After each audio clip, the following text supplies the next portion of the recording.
Pila na ni katuig ang relasyon? Ha? Kami? O kamo? Friendship? Siyempre, relasyon mo po na.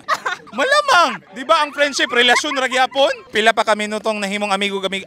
Mag-amiga. 1.5 months. Tungod ra pud sa sport. Mm. Nga nung walay relasyon? Nasakpan kung mama to una. Aso na yung relasyon kaniya to?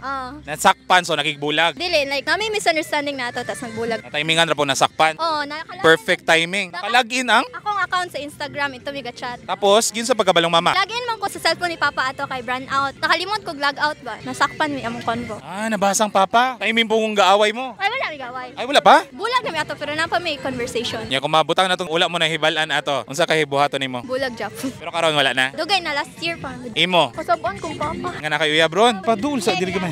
Flang? Nakay ka flang? Ilan na mo ka months? Years? 1 month. 1 month? 1 month kapin. Nga nung sa may setup ana? Hello? Abi daw basta ka na mo ra na imuhang ka-char-char lang. Sige, mensahe sa imong ka-char-char. Ala!